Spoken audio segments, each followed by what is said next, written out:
Welcome to Stunt Stories. I'm Corey Eubanks. You know, as a professional stuntman, part of your goal, well, the majority of us, part of your goal is not only to have a successful stunt career, performing stunts as a stuntman or as a stunt woman, but you do want to climb up the ladder. You want to eventually become a stunt coordinator. And then once you've accomplished that, you want to become a second unit director. And then if you can, which is happening more often than not, the stunt coordinator that has become the second unit director then graduates up to become the first unit director of either an episodic television show or a feature film, or feature films, I should say. There's a lot of very successful stuntmen who have made that leap. They have grown their careers that direction and have accomplished great things. One of our forefathers way back in the day was Hal Needham, who had done that. He was the first to come up through the industry as a professional stuntman and second unit director, and then direct films like Smokey and the Bandit and Hooper and Cannonball Run. Just an incredible directing career. And a lot of us have all thought, wow, you know, if we could just follow in Hal Needham's footsteps. And for a little bit there in my career, that was my goal. That's what I wanted to do. And I was accomplishing that. I was directing second unit episodic television shows, such as Sunny Spoons for Stephen J. Cannell, some shows for Stu Siegel Productions, Silk Stockings, Renegade, High Tide, then for Columbia TriStar, I was doing Sheena and Pacific Blue, and have actually been very, very, very fortunate in that world to have directed quite a bit of television. 20 one-hour television shows. And then I was fulfilling a dream of mine that was to write a screenplay and direct it as well. And before that, though, I had written and starred, I hate to say starred because I'm not a star, I just played the lead role in a movie called Payback.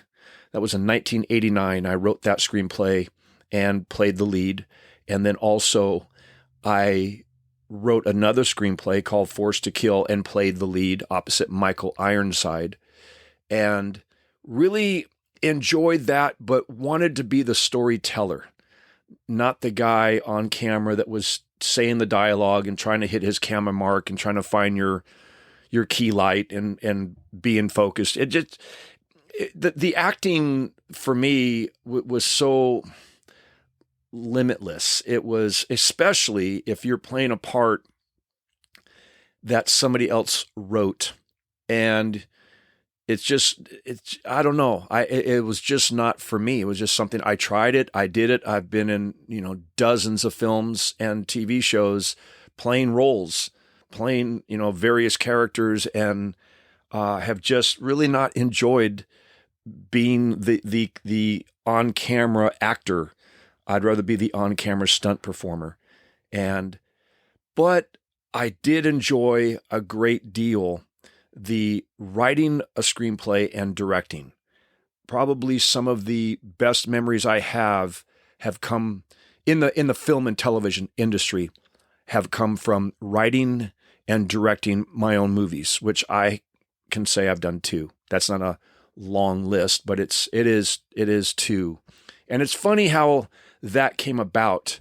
The one film that my second movie that I had made, Forced to Kill, that one film was being sold overseas, and my foreign distributor was a company called PM Entertainment, and a company owned by Joseph Marhi and Rick Pepin. That was the P and the M.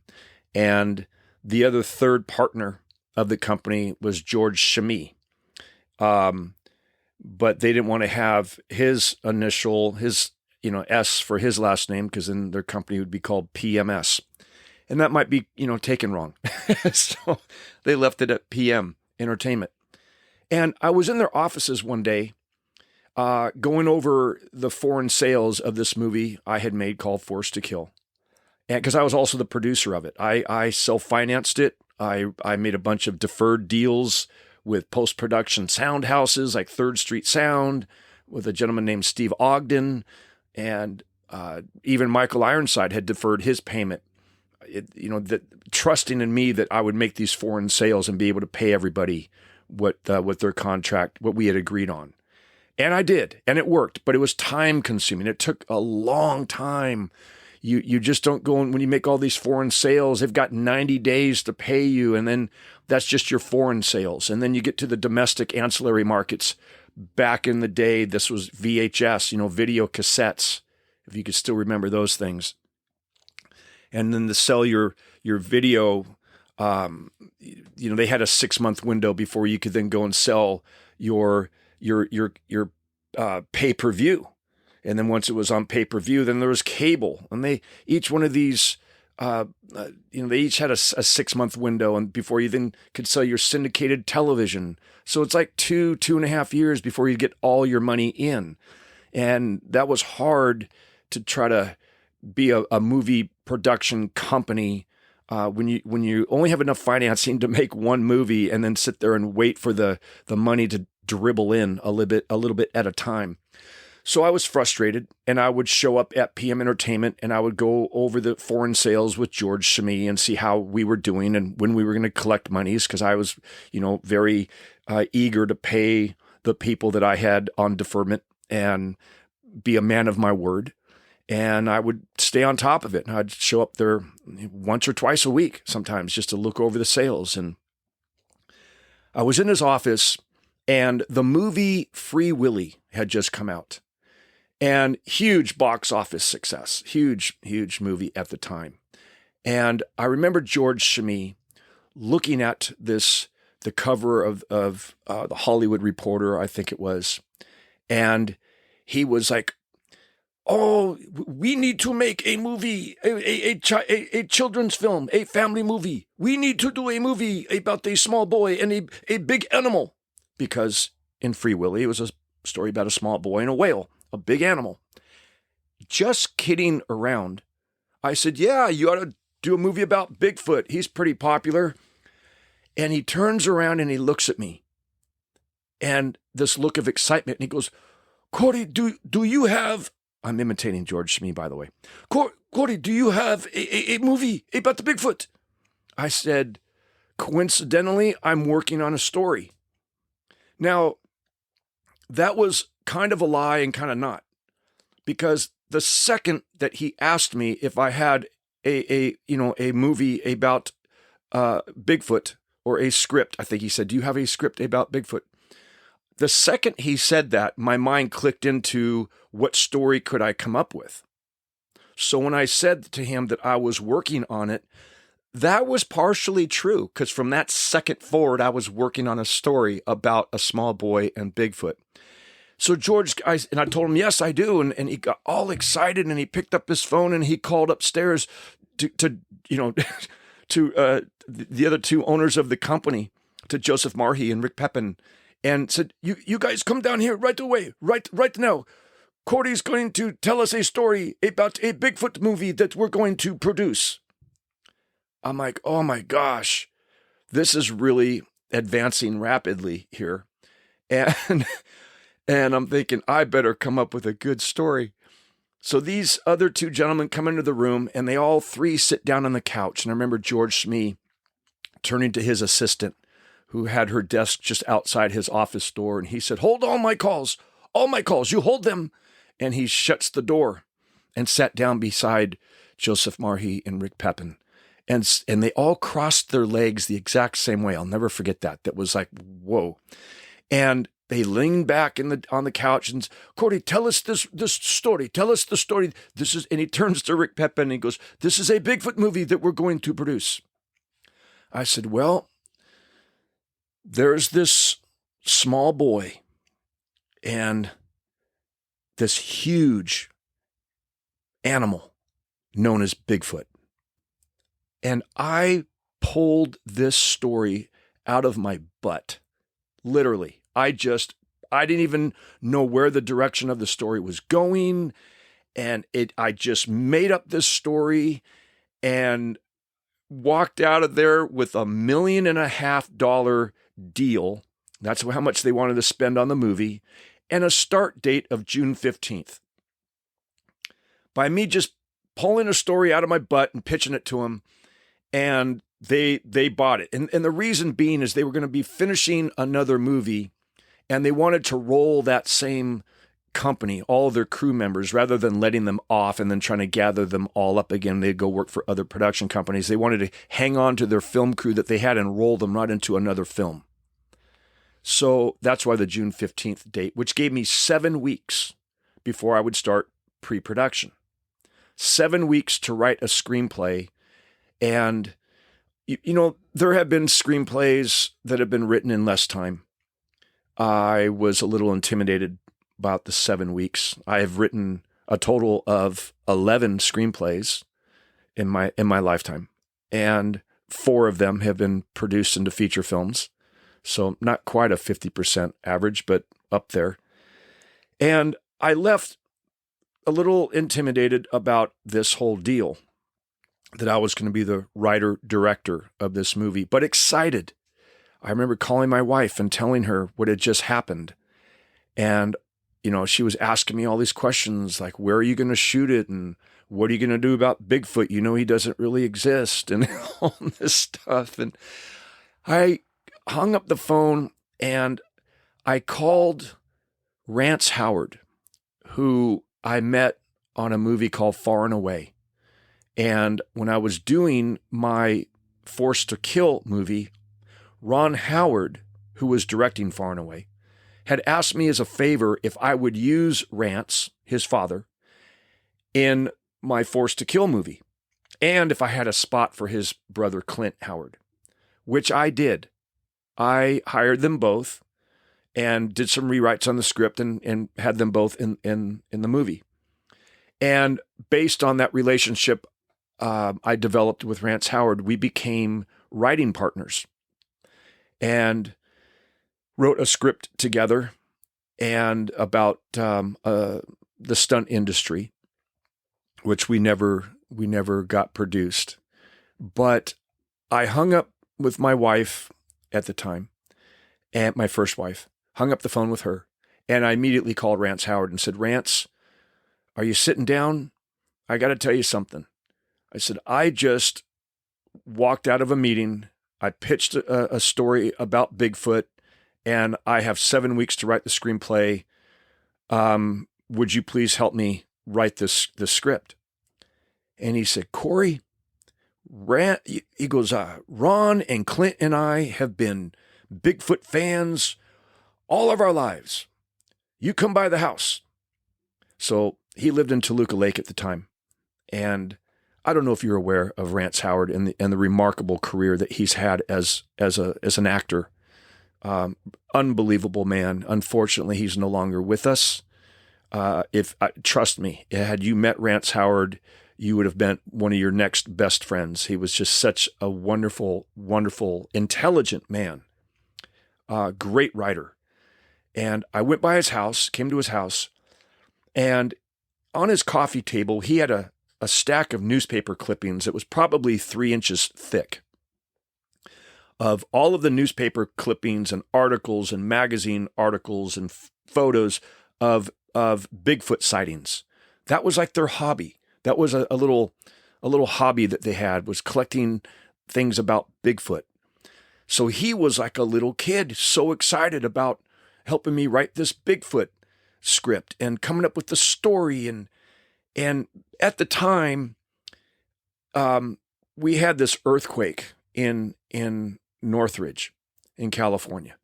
And Ron Howard was working on in post-production on this movie called The Paper, and doing the editing and the sound effects editing and just getting ready to wrap up this film in post-production when they had the earthquake. So he didn't want to stay in his apartment, which was like, on the 30th floor or something downtown.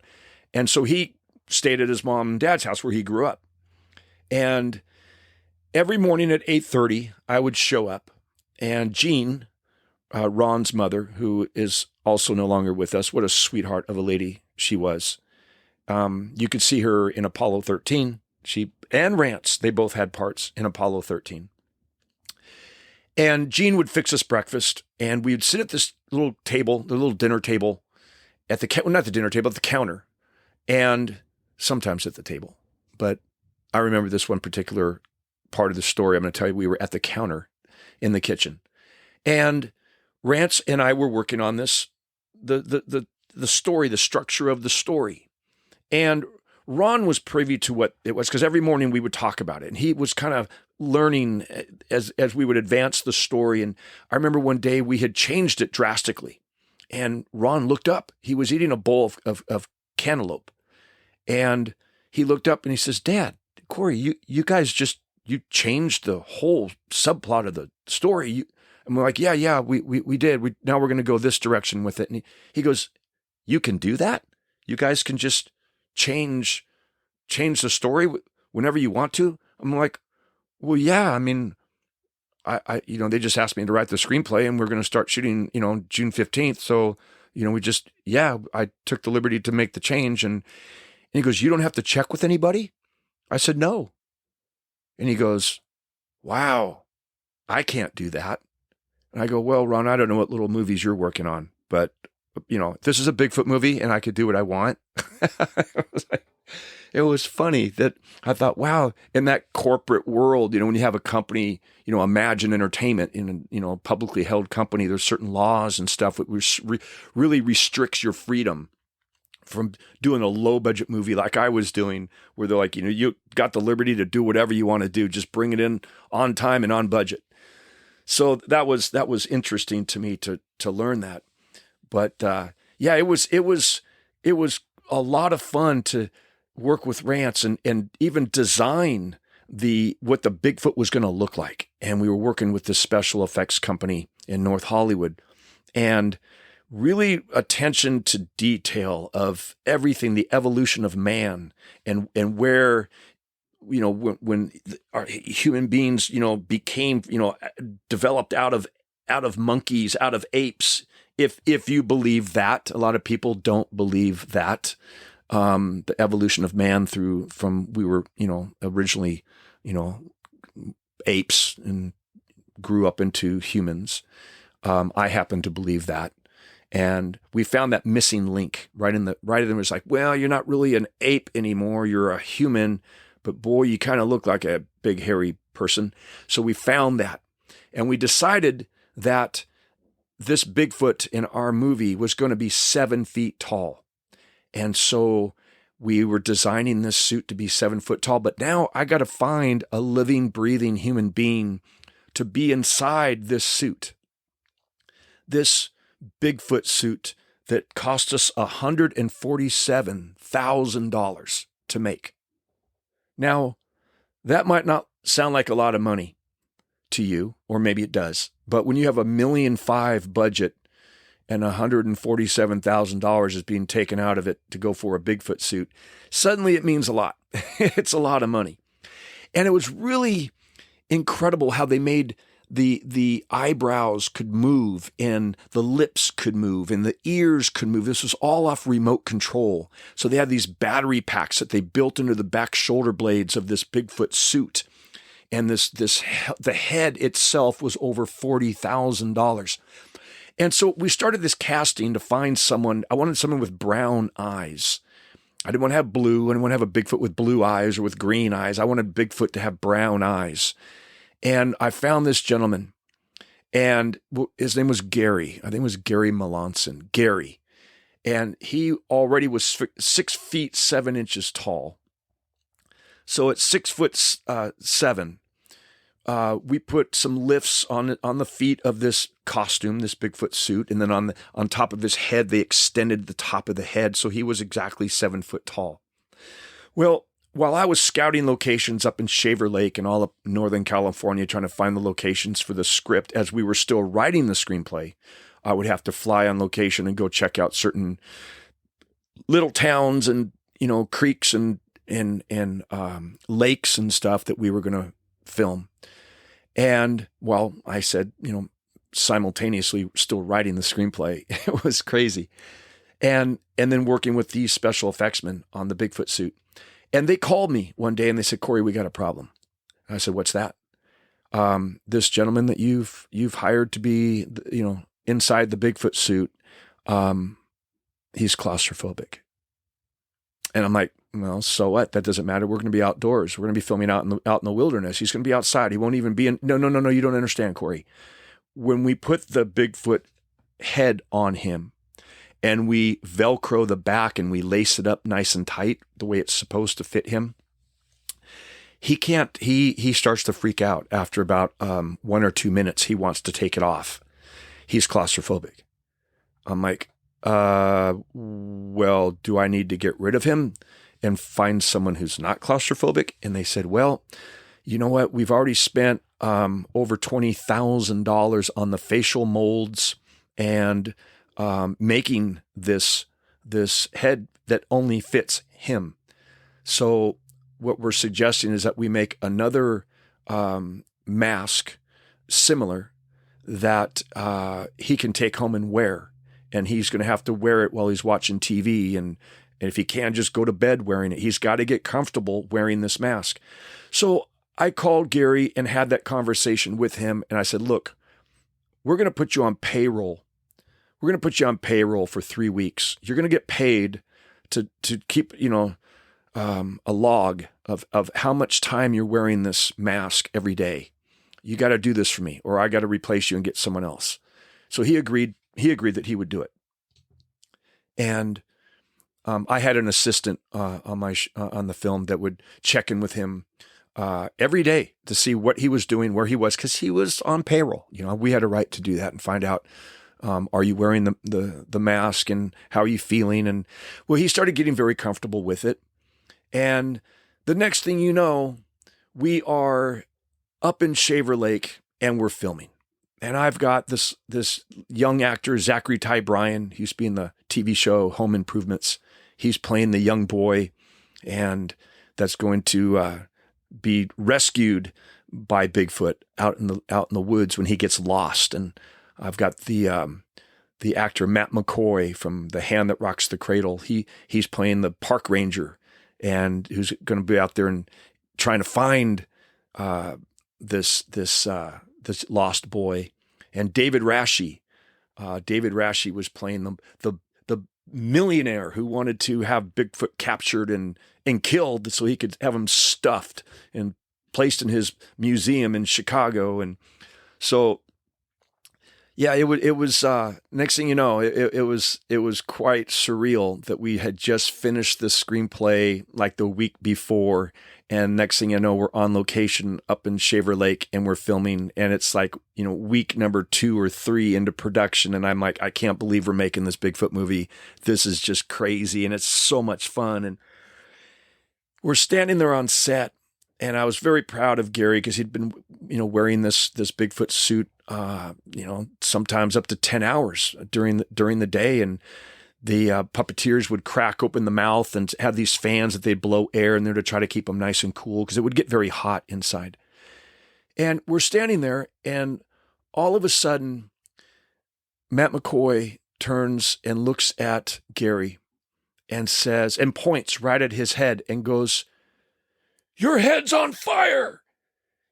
And you don't say that to someone wearing a $147,000 Bigfoot suit who has a history of being claustrophobic. This man completely freaked out and tried to pull this head, this $40,000 remote control head off of his head, but it was so tightly Velcroed and laced up the back that he couldn't, and only got it like maybe a quarter of the way up his head. Yes, there was smoke coming out of the top of Bigfoot's head. What had happened were the battery packs that were in the back shoulder blades of this suit. The wires, apparently, over the weeks of him wearing it and sweating in it, and I guess the wires rubbing against each other wore through the plastic covering of the wire, and they shorted out, and there was an electrical short which caused the foam inside the suit and the hair to catch fire. So some of the grips and other crew members were trying to wrestle Gary down to the ground to hold him still, and so they could unlace and unvelcro and take this head off of him. Simultaneously, while I'm watching this go down, while I'm watching my Bigfoot actor be tackled to the ground and being held by these grips and a couple of the stunt guys so they could try to get this head off this screaming individual who it did burn him on the side of his eye a little bit. There was a little brand mark kind of. While this is happening, I hear off to the side a person yelling, "Look out, look out, look out." And we look, a lot of us look that direction because you can't when someone's yelling, "Look out." Well, what are you talking about? And this motorhome that we had, for some reason, that was parked on the side of this hill, this dirt road, kicked into neutral and was rolling down the dirt road toward a 10-ton truck that had the tailgate down. And standing in front of the tailgate that was about at the height of this young man's stomach, there was a gentleman there, this young man that was in the film department with the camera department, and he was changing out a film magazine. And he had headphones on. You could tell he was kind of moving his body to the rhythm of the music with his back to this motorhome that's gaining speed as it's going down the dirt road directly towards him. So I'm looking at that, and the gentleman who was yelling, "Look out, was one of our production assistants who was maybe 5'7", weighed about 200 pounds, maybe more. Not the most athletic looking individual, but extremely fast. And thank God, because this, what in my opinion could be like an Olympic sprinter, was racing across this field, running toward that motorhome, yelling, "Look out, look out." And this guy gets up alongside this motorhome, and on the driver's side, the window was down. Thank God the window was down. But if you know a motorhome, that's still quite a leap. And this Superman jumped, literally just running as fast as he could, and dove into the front window. And with his hand, just his feet sticking out the back, his hand reached down and pushed on the brake that stopped this motorhome about 10 feet before it was going to cut this other young man in half by smashing him into the tailgate, this lift gate of this 10-ton truck. That is happening simultaneously as we're wrestling Bigfoot's head off of him. It was one of the craziest days on set that I can recall in my 40-year career. It was just, I mean, it's funny now, but it was very, very scary and sad, because when we got the head off of Gary, he was crying, and to see a 6'7" grown man crying because he thought he was going to lose his life. He thought he was going to burn to death, I guess.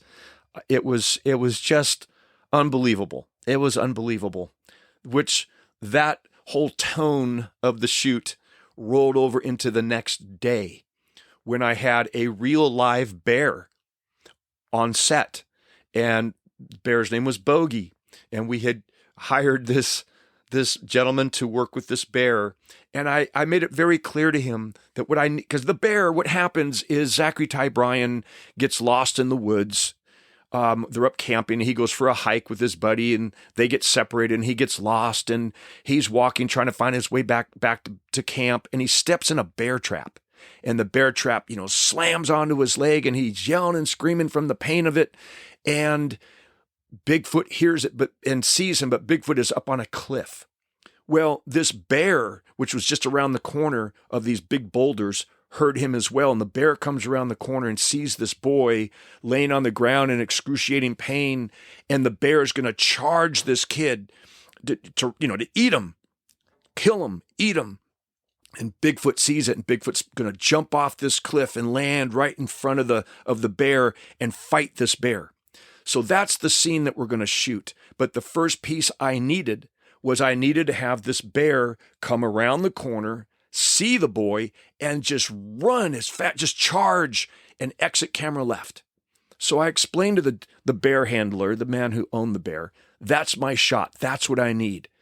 And he says, absolutely, no problem, Corey. We got this. Well, he would take marshmallows and go the path that I had pointed out to him. And about every 6 feet, he'd drop a marshmallow. So then he would have the bear walk the path to find each marshmallow. And I was explaining to him, no, you do understand this bear needs to be charging. He needs to be running as fast as a bear can run through the set and exit camera left. He goes, oh yeah, I'm just getting him familiar with the path that he's gonna take. So we stood there for about a half an hour watching him show this bear his path using marshmallows. And then he explained to me that I can't say roll cameras and we can't call out action because this bear has been on many, numerous movie sets and TV sets, and him hearing those words makes him nervous. So he said, I'll just point to you when you guys should roll camera, and then you point back to me when is action to send the bear. And I thought to myself, okay. Now, at this point, I really didn't have a whole bunch of confidence that I was going to get the shot that I was looking for. And he gets the bear back behind the big boulder, and we wait for another 5 minutes or so as he takes the chain off, and then he pokes his head out around the corner of the boulder and makes eye contact with us, and he points to us. And so Alex Gaynor, who was my first assistant director, he turns to the camera guys and makes this little motion with his finger and, swirling his finger in a circle, roll camera. So they turned on the cameras, and the camera operator looks at me and goes, we're rolling. We got camera speed. So I point back at the bear handler, and we're waiting. And here this bear walks out from behind the boulder and looks the direction of the boy. And I'm like, okay, now just charge as fast as you can. Well, the bear stands up on his hind legs and starts sniffing the air. And apparently he smelled something in the opposite direction that was a lot more interesting to him than the damn marshmallows that we had lined out there on the ground. And he took off running the opposite direction. Disappeared. For 4 hours, the bear is gone. Took off into the woods. We couldn't find him for 4 hours. 4 hours of my day, that's all I had to shoot, was this bear, him charging through frame and then fighting my Bigfoot, which I had another Bigfoot suit, which our stunt Bigfoot suit, which a gentleman named Jeff Jensen, who was 6'4", was going to wear this suit and fight Bigfoot. And I remember when we were writing that scene in Rance Howard's kitchen, and Ron, this was another morning having breakfast, and Ron he asks me, hey, Corey, Ron Howard is asking me, how are you going to shoot that scene? And I'm like, well, I'm not really sure, Ron. I haven't really, put together a shot list or anything, but and now you need to know that I had, by this point, I had already worked with Ron on a couple of movies. We did Far and Away together, where I had taught Tom Cruise to do 9 different fight scenes. And I was working hand in hand with Ron Howard on camera placements for all of the fights that we were shooting. And we worked on Backdraft. I worked for him on Backdraft. And so we had a relationship of discussing camera placements and camera angles and how to cover fights. So he was asking me how I was going to cover the fight on this Bigfoot movie. And I said, I'm not really sure, Ron. He goes, would you mind if I gave you an idea? And I'm thinking to myself, wow, Ron Howard wants to give me an idea that I can use and incorporate into my movie. I'm like, yeah, Ron, what's your idea? And he explained to me that it would be very, very more impressive and empowering and interesting and the power of the imagination of your brain. Like when you read a book and you're just reading words, but you're envisioning things.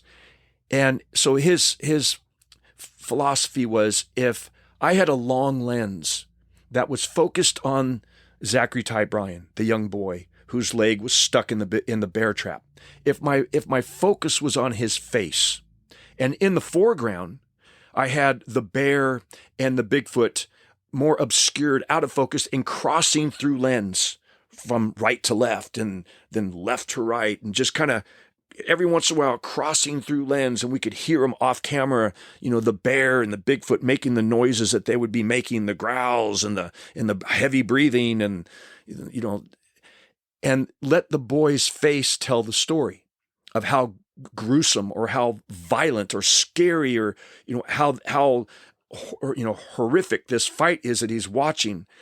And I thought, wow, I never would have thought of that. I thought, what a great idea, and I'm going to do that. Well, when my bear ran off to go play in the woods for 4 hours, that idea completely just left my brain. It was such a strong idea. I didn't even have it on my shot list. I knew that I was going to focus on that. That was going to be what I wanted to do. And when that bear disappeared, doggone it, that idea went right out the window. And it wasn't, I think, when we had the final edit put together of the movie and I showed Ron, and he asked me if I had ever used that, if I got around to using that idea. And I'm like, no, Ron, the bear ran off in the woods, okay? And to this day, I'm still, doggone it, that bear really blew that whole opportunity for me to make that. But that movie was a lot of fun. It ended up being a big hit for Republic Pictures, and they actually did a pre-sale on another Bigfoot movie that they asked me, PM Entertainment asked me to write and direct. And they said, it's going to be called Little Bigfoot, and here's the story. Well, once they outlined and put the story on the table in front of me, it wasn't my story. It wasn't something that I, using my own creativity, that I came up with. And so I didn't have a desire to direct another Bigfoot movie and be known as the Bigfoot guy.